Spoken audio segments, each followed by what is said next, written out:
ஐக்கிய அரபு அமீரகம், Saudi Arabia உள்ளிட்ட நாடுகளில் இஸ்லாமியர்களின் தியாக திருநாளாம் பக்ரீத் பண்டிகை சிறப்பாக கொண்டாடப்பட்டது. இஸ்லாமியர்களின் முக்கியமான பண்டிகைகளில் ஒன்றான பக்ரீத் பண்டிகை ஹஜ் பெருநாள் என்று அழைக்கப்படுகிறது. இந்நாளில் ஆடு மாடுகளை குர்பானியாக கொடுத்து அதனை பலருக்கும் பகிர்ந்தளிப்பது இஸ்லாமியர்களின் வழக்கமாகும். அந்த வகையில் அபுதாபியில் உள்ள பிரபல ஷேக் ஜாயத் பள்ளிவாசலில் ஐக்கிய அரபு அமீரக அதிபர் ஷேக் முகமது பின் ஜயாத் அல் நயான் ஈத் உல் அதா சிறப்பு தொழுகையில் ஈடுபட்டார். அவருடன் ஐக்கிய அரபு அமீரக துணை அதிபரும் பிரதமருமான ஷேக் மன்சூர் பின் சாயத் அல் நயான் கலந்து கொண்டார். பக்ரீத் சிறப்பு தொழுகையில் ஆயிரக்கணக்கானோர் பங்கேற்றனர். பின்னர் ஒருவருக்கொருவர் வாழ்த்துக்களை பரிமாறிக்கொண்டனர்.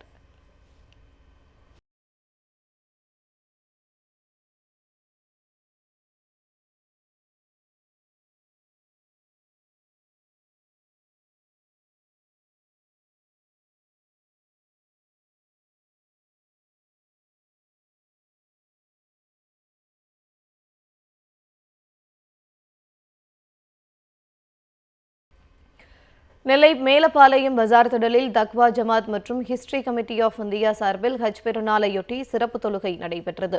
இதில் நூற்றுக்கணக்கான இஸ்லாமியர்கள் கலந்து கொண்டு சிறப்பு தொழுகை செய்தனர். தொழுகை நிறைவு பெற்ற பிறகு ஒருவருக்கொருவர் ஆற தழுவி பெருநாள் வாழ்த்துக்களை தெரிவித்தனர்.